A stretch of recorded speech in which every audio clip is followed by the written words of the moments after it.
Baga nagaan dhuftan kabajamtoota hordoftoota keenya har'a dhimmoota biyya dimokiraatawaa keessatti murtaa'aa ta'an walabummaa miidiyaa, iccitii daataa fi itti gaafatamummaa mootummaa irratti xiyyeeffanna.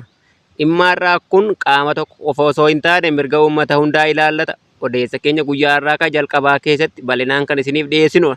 Yoo ta'u gara mata odeeffannoo keenyaatiin ammoo hawaasni abbuu seeraa sababa buufata xiyyaaraa abbuu seeraatiin qe'ee isaa irraa buqqa'ee beenyaa malee dirree irra facaafame mirga isaa gaafachuu itti fufee jiraachuu isaa kan isin dhageessifnudha.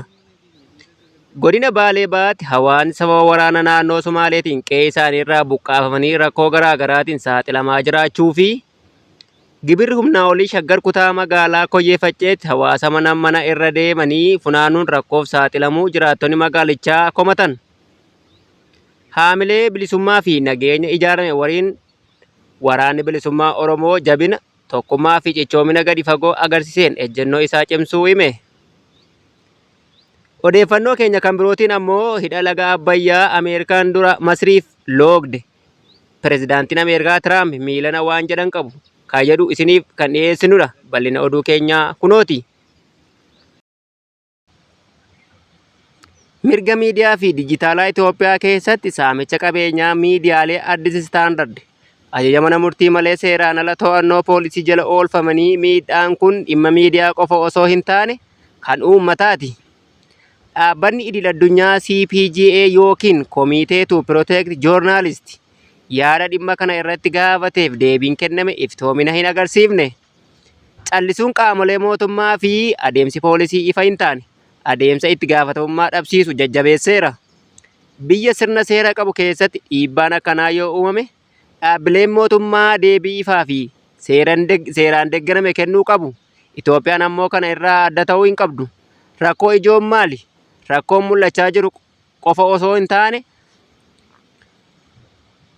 inni kun seeraan ala fudhatamuu daataa, ukkaanfamuu miidiyaa, maddeen oduu akka sodaatan gochuu kan of keessatti qabatudha. Kun hundi walitti dhufeenya miidiyaa mootummaa fi uummataa miidha. Akkasumas mirga waa beekuu uummataa ni hir'isa. Namoota dhugaa baasan ni miidha. Waamicha dhaabbilee biyya keessaa kanaaf maxxansi kun abbaa taayitaa miidiyaalee Itoophiyaa akka seera miidiyaa biyyattii irratti hundaa'uun tarkaanfii poolisii fi adeemsa hordofamuu qoratu. Koomishiniin mirga namummaa Itoophiyaa akka qorannoo walabaa gaggeessuun qaamoleen sarbiinsa kana raawwatan gaafatamtoota taasisu waamicha ifa ta'e dhiyeesseera. Maaliif kun murteessaadha? Itoophiyaan of ibsaa jirti. Akka guddina dinagdee dijitaalaa dinagdee beekumsaa irratti hundaa'een biyya kalaqaan durfamu taatu hawwitu taatee garuu gaaffii guddaan ka'aa jira. Akkamitti biyya akkas jedhu daataan seeraan ala fudhatamee poolisiin deeggaramee akka garagalfamu eeyyamama? Kun ajandaa dinagdee dijitaalaa biyyattii karaa qaxxaamuraa irraa kaa'a. Dhimma kana akkaataa lamaan kan ilaalamudha yookiin har'a Itoophiyaan filannoo lama qabdi. Karaa abbaa hirrummaa dijitaalaa inni kun eegumsa daataa laaffisuu, iftoomina mootummaa to'annoo poolisiitiin bakka buusuu, inni lammataa immoo karaa mootummaa mirgaa kabajuu,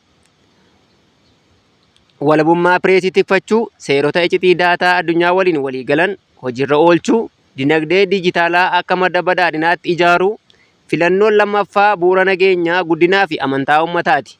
Walumaa galatti mootummaan karaa sirrii filachuu qaba. Kunis sakatta'insa seeraan alaa balaaleffachuu, qaamolee kana raawwatan gaafatamtoota taasisuu, heera biyyattii fi waadaa idil addunyaa walabummaa miidiyaa fi iccitii dijitaalaa eeguu irratti kutannoo isaa ifatti ibsuu qaba. Walabummaan miidiyaa fi eegumsi daataa miti dhimma miidiyaa qofa, inni bu'uura dimokiraasii fi guddina dijitaalaati. Gaaffii dhaggeeffatootaaf ati maal yaadda? Itoophiyaan karaa kamiin filachuu qabdi? Yaada hirmaannaa barbaadudha. Hawaasni abbuu sababa ijaarsa buufata xiyyaaraa abbuu seeraatiin qe'ee isaa irraa buqqa'ee beenyaa malee dirree irra facaafamee mirga isaa gaafachuu itti fufee jira. Isaan keessaa xalaan abbootii warraa 22 lafti isaanii irraa fudhatame, manni isaanii diigamee mana otoo hin kennamaniif hafe karaa irratti kufan bulchiinsa magaalaa Bishooftuuf barreessan hundee miidiyaan odeeffateera. Abbootiin warraa kunneen namoota lafa ragaan deeggarame qaban, manaa fi bultii ijaarratanii maatii horatan ta'uu hundee miidiyaatti himan. Kana malees warra manni kennameef jedhamee ture keessaa akka ta'anis dubbataniiru. Haa ta'uutii garuu dhuma irratti manni otoo hin kennamaniif hafuu himaniiru. Komii isaanii kana qaamolee garaa garaatti iyyatanii fi furmaata akka dhaban eeranii kanaanis gurmuudhaan xalayaa barreessanii waajjira kantiibaa magaalaa Bishooftuu akka geessan dubbataniiru. Haa ta'uti garuu harkaa fuudhuu waan didaniif mana galmee kaa'anii galuuf akka dirqaman himaniiru. Kun otoo kanaan jiruu namoonni 9 dura manni kennamee fi itti galanii turan keessaa dirqisiifamanii baafamuun dhaga'ameera.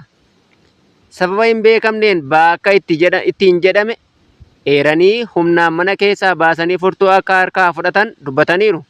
Sababa kanaan namoonni hidhaman illee akka jiran OMN odeeffateera.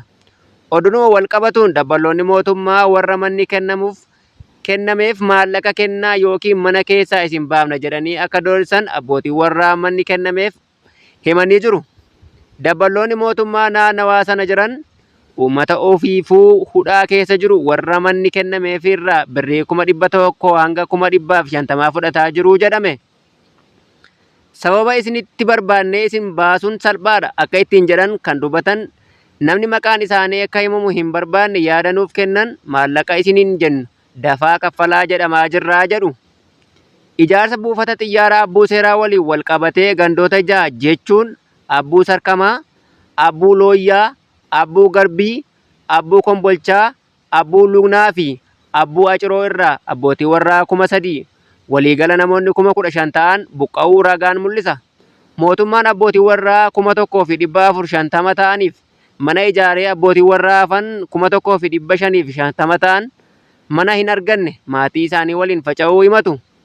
Mootummaan warra dur yeroo lafti hiramu lafa fudhatanii maqaa isaaniitiin lafti galmaa'e qofaaf beekamtii kennee mana ijaaree jiru jedhe. Warri lafa warri isaanii kutanii kennaniif irratti mana ijaarratanii fuudhanii ilmaan horatan qotatanii jiraataa turan beenyaa wayituu malee buqqaafamuu himatan. Kanaanis rakkoo hamaa keessa jiraachuu dubbataniiru. Gabaasan kun OMN irraa kan fudhatamedha. Oromoo sa'aatiin kun amma halkan keessaa sa'a 7. Manguddoo dadhabaan biyya isaatii qe'ee isaatii buqqee dhufe qulfiirraa fudhatanii amma sa'aatii kanaan bee barandaarra ciisaara. Oromoo uummata kana laalaa misoomaaf biyyaa bee uummanni bineensaan nyaatamaa jira. Amma halkan keessaa sa'a 7. Manguddoon kun maatiin kun karaa irratti bee mana hin qabu waan nyaatu hin qabu.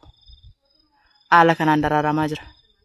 Misoomaaf biyyaa bee bineensi qorri manguddoo amma kana ga'u gaafa miidhamu namatti dhaga'ama. Qaamni Oromoo ta'e namni lammummaan itti dhaga'amu waan kana sheer godhee qaama laallatuun biraan haa gahu. Manguddoof birmaddaa Oromoo yeroo itti manguddoon jaarsi biyyaa duudhaaf safu.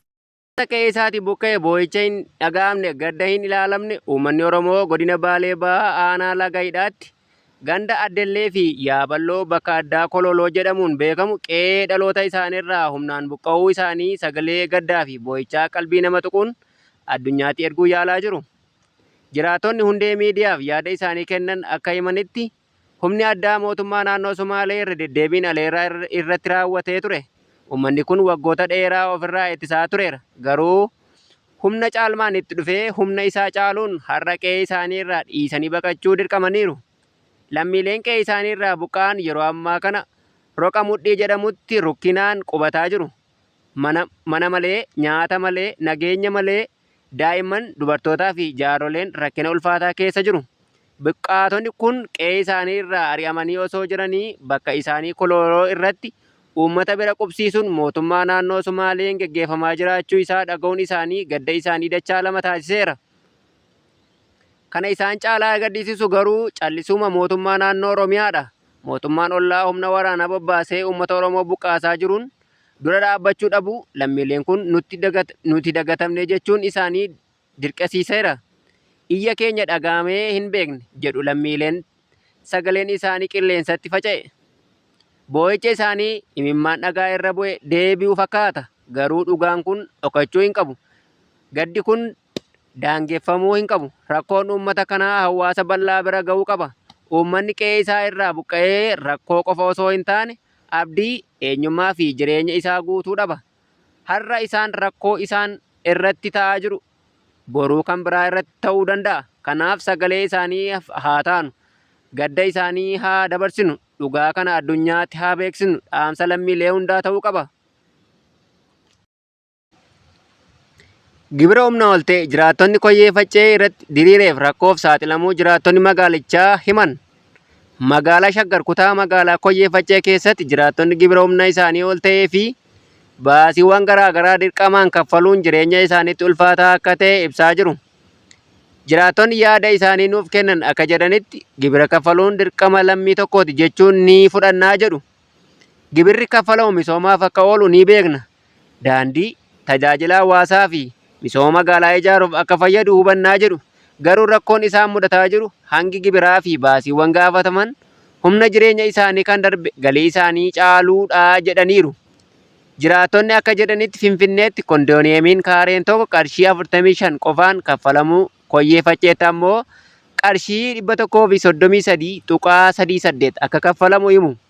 Garaagarummaan kun maaliif akkanaa ka jedhu gaaffii guddaa kaaseera. Kana malees buusii gonofaa jedhamuun dirqamaan qarshii 3,800, inshuraansii fayyaa qarshii 2,000, maallaqa milishaa jedhamee harka jiraattotaa irraa fuudhamaa jiraachuu, balfaa ittiin gatan jedhamee baatii baatiin qarshii 100 akka kaffalaa jiran dubbatu. Yeroo gibira kaffaluuf deeman ammoo dirqamaan qarshii 700 dabalataan akka kaffalchiifaman himu. Kana qofa osoo hin taane kaffaltiiwwan biroon hedduun maqaa garaagaraatiin itti fufiinsaan akka gaafatan dubbataniiru. Kan jiraattonni caalaa sodaachisaadha jedhan garuu komii dhiyeeffachuun akka hin danda'amnedha. Dhimmoota kaffaltii kana irratti gaaffii kaasuuf yaaluun gaaffii jabeessanii gaafachuun hidhaaf nama saaxila jechuun sodaan jiraattota afaan isaanii cufe akka jiru eeraniiru. Rakkoon kun qofaa maallaqa osoo hin taane mirga lammummaa, bilisummaa yaadaa ibsachuu fi haqa gaafachuu irratti gaaffii guddaa kaaseera. Hawaasni humna isaa ol kaffalaa jiruu fi gaaffii isaan dhiyeeffatan irratti ka'uun hawaasa hidhuu fi gaaffii isaanii gara yaada siyaasaatti micciiraa jiraachuu jiraattonni himan. Waraanni bilisummaa Oromoo yookaan WBO'n gaachana sabaa fi mul'ata bilisummaa uummata Oromoof kan waggoota dheeraaf dhiigaa fi lafee itti kaffaledha. Loltuun waraana bilisummaa Oromoo dantaa dhuunfaaf osoo hin taane kabaja sabaa fi mirga hiree murteeffannaa uummata isaatiif kan qabsaa'udha. Loltuun waraana bilisummaa Oromoo qabsaa'aa haqaati. Haqi immoo ni qallatti malee hin cittu. Rakkoon har'aa injifannoo boruutiif bu'uura ta'uu isaa amanuun haamilee cimaa uumuudha. Waraanni bilisummaa Oromoo waraana fedhii sabaa bakka bu'u waan ta'eef loltuun hundi akka tiksee bilisummaa tokkootti of ilaaluu qaba. Kaayyoo qulqulluu diina meeshaa gurguddaa hidhatee caalaa humna qaba. Waraanni bilisummaa Oromoo qurxummiidha. Uummanni ammoo akka bishaaniitti yookiin galaanaatti ilaalama. Hirmaannaa uummanni jaalalaan taasisuuf loltootaaf humna hafuura guddaadha. Uummanni hamma isin cina jirutti injifannoo keessan hin oolu. Dhiigni goototaa akka Elamoo Qilxuu, Agarii Tulluu, Abdiisaa Agaa fi kan kana fakkaatan isin keessaa yaa'a. Isin itti fufiinsa seenaa gootummaa Oromooti. Galmi keessan Oromiyaa walabaa ijaaruudha. Hooggansi amanamoo qabdu. Hooggansi waraana bilisummaa Oromoo tokkummaan dhaabbachuu isaa loltuu hundaaf wabii fi hirkannoo cimaadha. Jaalleewwan gootota waraana bilisummaa Oromoo isin dhaloota seenaan filatedha. Mirga sabaa keessanii kabachiisuuf jecha jireenya dhuunfaa aarsaa gootanii holqa qorraa fi gaara gubbaa keessatti kan kufanii ka'aa jirtan dantaa mataa keessaniif osoo hin taane bilisummaa Oromiyaatiif qofadha. Haamilee keessan akka tulluuwwan Oromiyaatti haqni ni mo'ata. Ololli mootummaan maallaqatti dhangalaasaa jiru mootummaa keessan dura dhaabbachuu hin danda'u. Kaayyoon diinaas ta'e sobaan hin jiru. Uummanni keessan isin waliin jira. Sagaleen kireeffamee 3 yookiin 4 miidiyaa irratti iyyuu jaalala uummanni miliyoonaan isiniif qabu hin qabbaneessu. Isin sabichaaf gaachana dhiitama mirga namoomaa irraa isin eegudha. Kaayyoon keessan jabaadha. Waraanni kaayyoo qabu kan hin mo'amnedha. Diinni meeshaan isaa yoo dhume abdii kuta. Isin ammoo kallattiin hooggansa keessanii jaalala dhaabbachuun seenaa haaraa barreessaa jirtu. Oromiyaan dhaloota akka keessanii qabaachuu isheetti ni boonti. Injifannoon hiree murteeffannaa dhugaatiin ni xumurama. Haqni ni mo'ata. Nagaadhaan ammoo saffisa caaluun ni mo'ata. Abdii ofii qofa osoo hin taane abdii walii ni haa eegu. Ani hin hambifadhu atis na qalbeeffadhu jechuudhaan osoo hin taane ani sin dhagaa atis na dhaggeeffadhu jechuun seenaa haaraa haa jalqabnu. Hidha laga Abbayyaa Ameerikaan dura Masriif loogdi. Tiraamp maal akka yaadu ifa bahee jira. Dhimma hidha haaromsa Itoophiyaa laga Abbayyaa waggoota hedduuf waldhibdee biyyoota Itoophiyaa fi Masrii gidduutti uumamee tureera. Amma ijaarsi hidha kanaa xumuramuu isaa ibsamee mariin siyaasaa haaraa sadarkaa addunyaatti ka'aa jira. Ambaasaaddarri duraarii Ameerikaa dhimmoota siyaasaa gaanfa Afrikaa itti dhiyeenyaan hordofu Tiiboor Naazii ejjennoon Ameerikaa duraanii fi yaada amma dhiyaataa jiru ifatti ibseera. Ambaasaaddarri Tiiboor Naazii akka jedhanitti Ameerikaan bara 2020 yeroo Itoophiyaa fi Masrii gidduu araara buusuuf yaalaa turteetti ifatti Masriif loogaa turte. Kunis amantaa Itoophiyaa irratti rakkoo uumaa ture jedha. Hanga waldhibdeen hidha laga Abbayyaa furutti ejjennoo wal kabajuu barbaachisaadha jedha. Milkaa'uun kan danda'u biyya tokko ejjennoo isaa kaanii yoo kabaje qofaa jedhe Tiiboor Naazii ergaa fuula xaa isaa irratti baaseen. Akka inni ibsetti ijaarsi hidha haaromsaa amma xumurameera. Kanaaf waldhibdeen jiru karaa marii fi waliigaltee siyaasaatiin furamuu qabaa jedhe. Gama biraatiin pirezidaantiin Ameerikaa Doonaald Tiraamp dhimma hidha laga Abbayyaa irratti waldhibdee Itoophiyaa fi Masrii gidduu jiru furuuf biyyoota lamaan walitti fiduuf akka yaadu ibsaa jira. Xalayaa dhiyeenya kana pirezidaantiin Masir Abdul Fattah al-Siisiif ergeen rakkoon hidha kanaa osoo daran hin hammaatin fala itti gochuu akka hojjetu beeksiseera. Kana malees karaa dinagdee addunyaa Daavoositti al-Siisii waliin yeroo wal arganitti pirezidaantiin Tiraamp hidha laga Abbayyaa Itoophiyaan rakkoo guddaadha jedhee dubbachuun dhimma kana irratti Itoophiyaa fi Masrii gidduutti marii jiraachuu akka danda'u eereera. Dhimma hidha laga Abbayyaa amma sadarkaa haaraa irra ga'eera. Ijaarsi xumuruun isaa dhugaa ta'us marii fi waliigaltee siyaasaatiin waldhibdee furuu irratti hojii guddaa hafeera. Yaadni ambaasaadar Tiiboor Naazii fi sochiin pirezidaantii Tiraamp dhimmicha fuulduratti gara marii walii kabajuu irratti hundaa'etti akka ce'u agarsiisa. Yaada xumuraa yaada keessan nuuf kennaa. Gabaasaa kana qoodaa. Dhimmoota biyyaa fi naannoo keenya irratti odeeffannoo sirrii haa hordofnu. Horaa bulaa deebanaa odeeffannoo biroon hanga walitti deebinutti nagaatti.